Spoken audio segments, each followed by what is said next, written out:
A star is born. Many of us, parents and educators, recognize that the kids that are in our care may be someone who's a future star. They may be great at performing.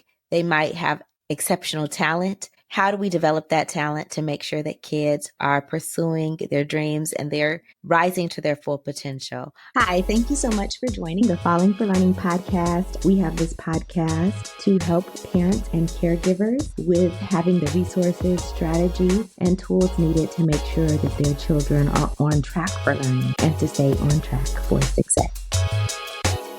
Our next guest, Albert Bramante, is a talent agent and performance coach who are going to give us some strategies and insights about how to help our kids on their journey to greatness. Thank you. Thank you for having me on here. So, Albert, we always have our guests talk about the thing that made them fall in love with learning. What was that thing for you? For me, it was just a natural proclivity toward reading and discovering new things. As a child, I was an avid reader. I still am.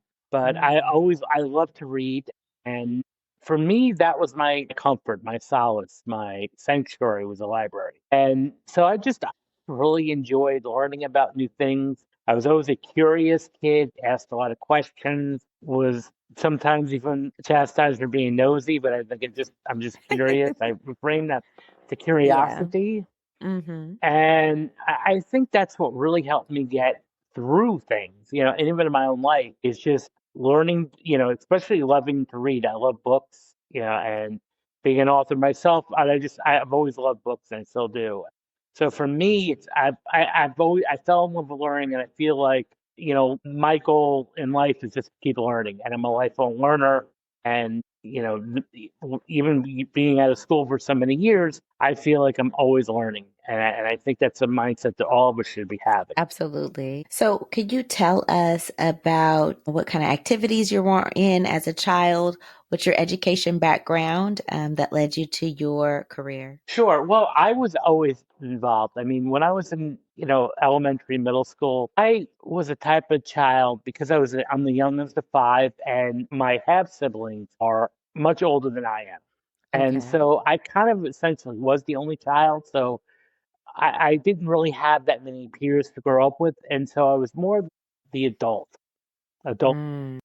I was hanging out with the adults table and I was sitting Yeah. at the adults table. I had a hard time really adjusting to other children, but I spent, I would say, a good part of my junior high and high school being very involved.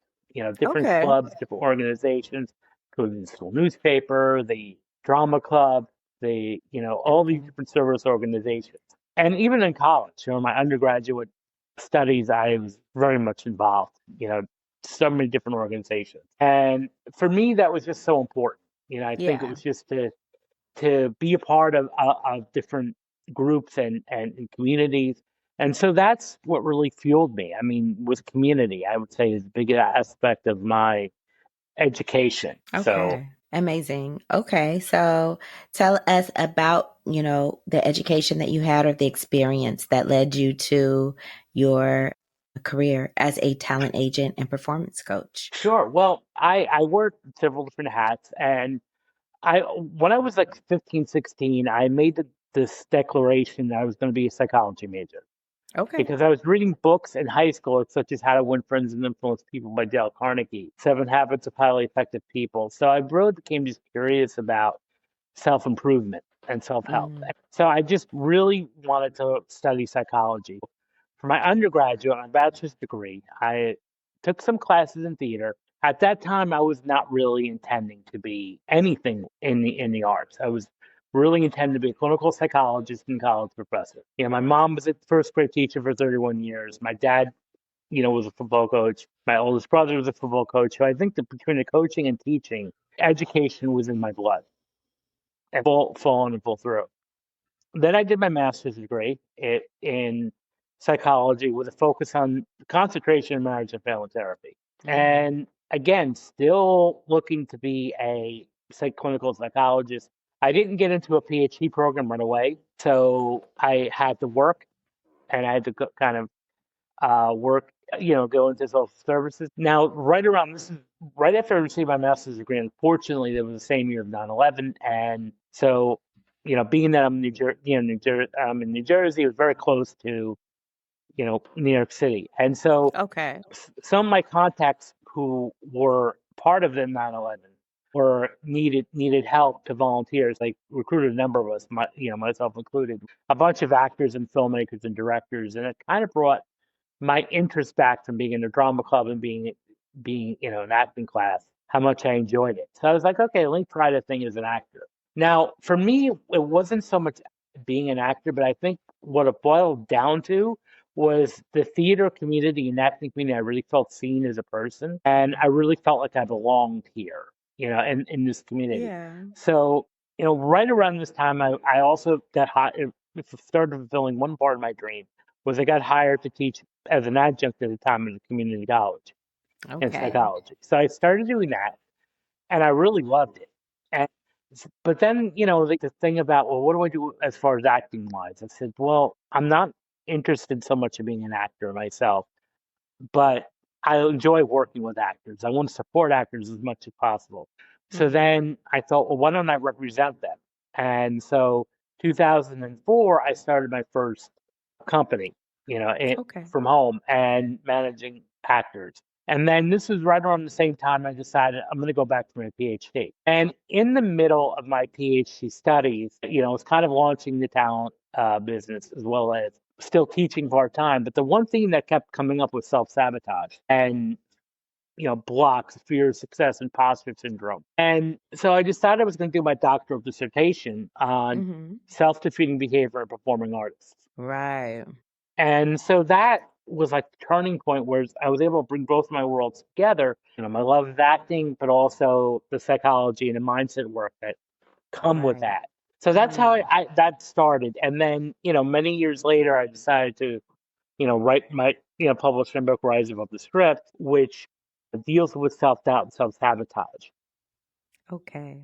And working with the thousands of actors as well as students, that was the one thing that came up a lot was self-sabotage and fear of success and other blocks, like really getting in your own way and how we can sometimes be our own worst enemy. Yeah. Can you give us like one example of self-sabotage? Well, in my context, it would be like the actor, for example, who, does shows up late to appointments. The actor who doesn't prepare fully. The actor who just decides even to blow off an appointment or an audition. Just really things that are like kind of taking themselves out of the race or out of the Okay. opportunity too fast without, because it's a tough industry already to break into regardless. But Right. it's like now you're kind of like being your own worst enemy. Right. So you don't even have an opportunity. They're not going to consider you because you didn't show up, you came really late, something Hmm. like that. Okay. And then what happened? Like, what are some things that happen in self doubt, or how does that happen? You explain more about that. Sure. Well, what can happen there with self-doubt? It's you start to get that inner critic that pops in there. That I don't know if I can do this. I don't know if I'm good enough. I don't know if I'm trained enough. Who am I? I'm just little old me. And then it just starts to say, you know what? I'm not going to really do this. I'm not going to pursue this, even though I really want to deep down inside. I'm just not going to do it. And Okay.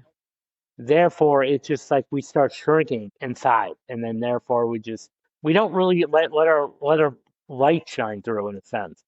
Okay. And so when we, with our audience, really supporting kids as educators and caregivers, what are some things that we could do for kids as they're, sometimes they might be acting, right? They may have, Mhm. big roles that they're up for, but they may also have like smaller roles, speeches, different things like that. What are some things that we could do to help support them when some of this self doubt or even self sabotage is happening? Well, really, the one thing you want to do is build like initiative, autonomy, and really confidence, and that's what you're doing with children. And it's really encouragement is very powerful. Encouragement and not being so concerned as a parent with the outcome. Like Okay. more of like enjoy like praising the process. So for example, Okay. instead of like, even if the child messes up or throws a couple, their Yes. practice is to keep reinforcing the idea that they're working hard for it. So you're praising rather than the outcome. So therefore, Wonderful. you're teaching perseverance and the importance of grit and hard work and rather than again the outcome. Like it's not about winning, it's not about losing, it's not about whether you're going to get the role or not. It's about working hard. It's about putting, giving it your all and being okay with whatever the outcome is, not being attached to the outcome. And this is even for adult actors too, is to just do your best and not be so concerned with the outcome.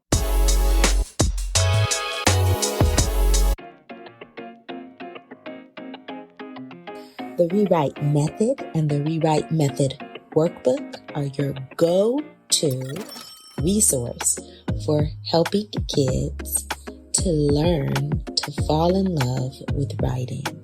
It has the tips, tools, resources, strategies, and skill-building activities to help kids fall out of writing hate and into loving to write. Get your book set today.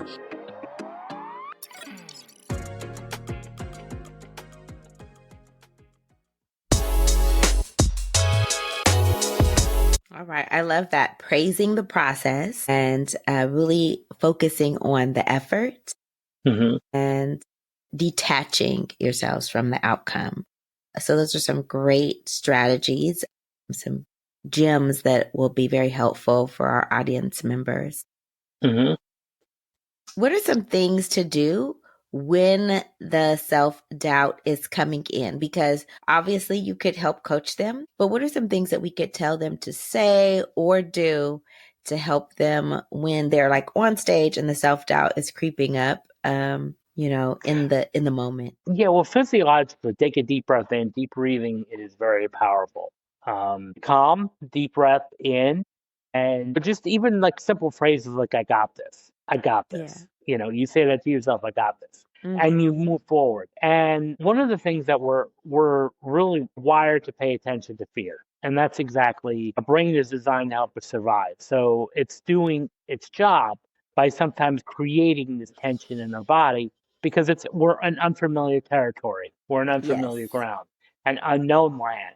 So again, it's going to seek that fear, but instead like saying I got this, and whether you're giving a speech, whether you're giving a performance, the idea here is to almost reframe that nerves that you're getting, that maybe that uneasiness, that queasiness in your stomach, is instead of saying like, well, this means I'm nervous. No, it means you're excited because if you look at the emotions of excitement and anxiety in the Mm-hmm. body, physiologically, they're very similar states. Interesting. Okay. So instead of saying I'm fearful, or I'm doing this, oh, I must be fearful. No, I'm doing this because I'm excited. I love that idea, reframing that fear as excitement and really thinking about, things that you could do, such Hmm. as breathing, right? Which we hear a lot, but helping kids practice that in the moment, practice that. And then actually when they're in the moment, they could apply it and actually use it. And it could be something to help them move forward.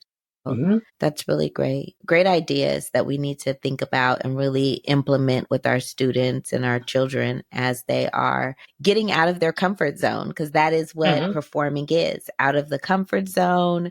It is unknown territory often when even if you've done something before, but within the new performance is a new audience and it is a new territory, like you said. So Hmm. reframing those ideas and really able to move forward, because we want our kids to reach their full potential, but for them to think about fear in a more objective way and then reframe their fear as excitement. Really, really, I think those are very helpful strategies that you're sharing with us.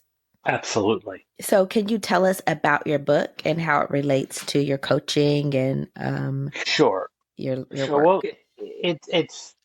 I have a different lens. It's backed up by research and personal, stories and experience. So it follows the foundation of my doctoral dissertation, the outline. I talk about self-esteem, my first part of the book is self-esteem. And I talk about the consequences, the extremes of self-esteem when it's too low. As a problem, sometimes being too high can be what I call toxic. High self-esteem or like a little bit of pompousness, grandiosity, and all of Yes. that. And how that can lead to self-sabotage too, because then we're not open to criticism and that we're not really open to change. Mm-hmm. And then part two, I talk about a concept known as self-efficacy, which I feel is so important for children and education. And self-efficacy is really your belief and your competence in a certain task or domain. And if you're performing in any type of way, you really have to have a high degree of self-efficacy in your acting ability, your performing ability, speaking ability, your athletic ability, whatever it is you're performing as. So, and then there's another part where I talk about personality, particularly the five-factor model, which is openness, conscientiousness, extroversion, agreeableness, and neuroticism, and how all those play into them. How this relates to self-sabotage is usually those that are high in neuroticism, which is really referred to how prone you are to anxiety Mm-hmm. and how easily you're phased. Like people that are high in neuroticism tend to be very easily upset or triggered or angered or Okay. whatever it is on an emotional extreme. And you couple that with low in conscientiousness, which is discipline and focus. And that's a perfect recipe for self sabotage. I see. And then the last part of the book, but the final part, is on fear of success. And a couple of different things I talk about relationships. Sometimes when you're successful, relations may change because your life is going to change. And Mm-hmm. then there's another chapter I talk about money, your relationship with money, Okay. and how that affects you. And it's that every part of the chapter, there's some helpful strategies in there. So while the book is really geared towards actors, for performing artists, there's a lot of stuff that's in there that really anybody can gain something from. Who deals with Mm-hmm. self-doubt and and sometimes that imposter syndrome.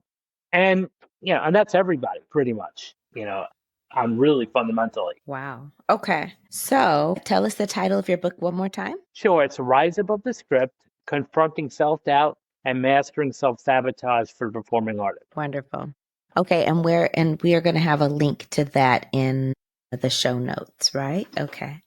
All right. And if people want to reach out to you, where they're going to go? Sure, you can go to my agency website, BramanteArtists.com, and feel free to reach out to me there, especially if you have any questions about acting or if you have questions about performance. I'd be happy to reach out to you there. You can also find me on socials. I'm on LinkedIn and Instagram, and you can feel free to send me a direct message, and I'd be happy to chat with you. Great. So, getting back to your work, what are some things that you notice that people really get wrong? They do things that are really set them up for, it doesn't set them up for fail. I mean, it kind of sets them up for failure. Besides like self-sabotage, what are other things that they I do? a big one is perfectionism. It's expecting everything to be perfect. And one of the Mm, statements that is related to that is I really feel like being not ready is a lie. Like when you tell yourself you're not ready, it's really you're deceiving yourself. So okay. I often say like not ready is a lie. And the reason why that happens is because there's no such thing as a perfect human being. We're going to make Right. mistakes all the time. And I think when we're waiting to do something because we want it to be perfect, that I'm not ready to do this yet. I need more training. I need not ready to implement that because I need more experience. And I think that if you keep in a pattern, it's like a never-ending loop. You'll never be ready. Right. And so the important thing is to do it, to just do it, take action, and even if it doesn't go the direction you plan or it doesn't land the way you want it to, consider that a learning opportunity. So there's no such thing as failure, only feedback. So you're failing Mm, forward in a sense. So I think that's important is to learn that not everything that doesn't work out is a cause to be upset about or dwell on. It's a learning experience. It gives you good feedback. It's like now you know what to do differently. So that's very important. mm. So that's really good. So being not ready is a lie, that you Hmm. really are ready, but you're worried about it not being perfect. Hmm. And taking the action is going to give you some experience, going to give you some learning, going to give you feedback. So failure, actually reframe it as feedback, right? Okay. I Yes. really love that. Okay. All right. And what do you think as like with actors, like what has been the thing that really propels people forward when they're thinking about their performance or, Well, what growing? really propels them forward is mindset and a growth mindset. And that's all about like looking as opportunities for growth in a sense. That's what's important is, just learning to grow, move forward. That's the one thing I would say. Also, just again, being also around a good support system too. You want to be around a network that elevate you, that will support you rather than tear you down. Hmm. And that's why I believe proximity is power, and I borrow that from like Tony Robbins and, Yes. Jim Rohn.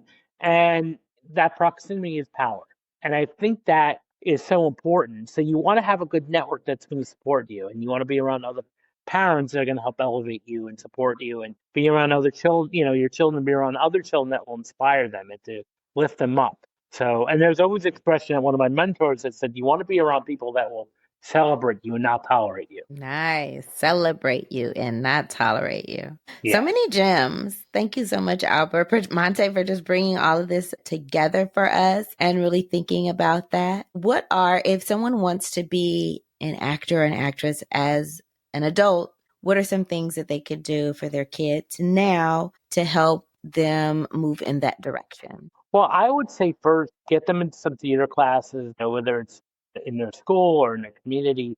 Let them do some community theater, get the experience of being on stage, working with a script, working with practicing auditioning, and then just get them involved in some acting classes from different acting schools. And that's the biggest thing is like learning to network, and they can start meeting other actors and other theater professionals, and they can start just building from there. And then, once you're established, and you would need professional headshots, which you would get that from a photographer who does acting headshots, not portrait shots or not glamour shots, but Mm-hmm. actual headshots. And so you would need that. And with that training, you would then start, putting yourself online. There's different websites for actors like Actors Access and Casting Network, which I can certainly give, if anyone reaches out to me, I can certainly guide them. But that would Okay. be the next steps is to just put yourself out there. But the main thing to really know is that this is a career. This is not a overnight sensation. So we Mm. may hear some stories of people having their big break, but sometimes what the reality is, it took them 15 years to get their big break. So it's a lot of work. It's a great, rewarding profession. So anybody who wants to Mm-hmm. do this, great. But do understand that this is a career. This is not a sprint, it's a journey. So it's going to take time and a long time. And especially for younger actors, because I work, mainly with adults, but even those that are like graduating from college, moving to New York, or they're going to Los Angeles or even Atlanta. The Mm-hmm. important thing to know is that you need almost a 10 or 15 or 20-year plan if this is what you want to do. I I'm see. assuming it is, but it's not going to be an overnight success. It's not going to be an overnight sensation. It's going to take time, but it's very rewarding because, again, most of the actors I know that I work with don't do it for the fame. Don't do it for the external rewards. More about the internal, like the intrinsic of being able to tell a story and being able to bring a character to life. Right. Okay. Well, that's interesting. I haven't researched it very much, but just to hear that 10 to 20-year plan, it's a career, I think is really good advice. I think a lot of people do think, you get just discovered and you're on that hit show or movie and it's like you're doing it, Yeah, where the reality doesn't really match that ideal. Okay. So yeah. that's good. That's good to know. Okay. Well, are there any, final takeaways that you want to give to our audience? Well, I'm glad that this podcast exists, and thank you for putting it together because I feel like it's so important for the children. I mean, I know it's cliche, but children are the future, and I think that we really need to be setting the foundation so that I don't have to be coaching that much when they're an adult because they already have the tools to be able to handle, challenges and adversity and be able to push through them. So we need to start at an early age because technically, if you really think about it, we should have all the resources we need to succeed by the time we're adults. Mm-hmm. And sometimes, there may be, again, if we won't have the best childhood or if we're dealing with our own trauma, sometimes those resources can be, or that wisdom can be blocked or impeded. So it's important to kind of work through that and that's where a coach can come in to kind of help you tap into that your own inner greatness. Okay. All right. And so again, look out for Albert Bramante on his social media and his website again, one more time. And that's BramanteArtists.com. Okay. And we appreciate you so much for coming on to our show, dropping so many gems about how to bolster children through their confidence and really coach them into the next level of performance. Thank you so much again. And for parents and our educators out there, please do something today that is going to give the children you serve a competitive advantage. Thanks again. Thank you. Thanks again for supporting the Falling for Learning podcast. New episodes go live every Saturday at 5 p.m. You can watch us on youtube.com at Falling for Learning or listen on all major podcast platforms such as Apple, Google, Audible, Spotify, and much more. For more resources, visit fallinginlovewithlearning.com. We really appreciate you. Have a wonderful week.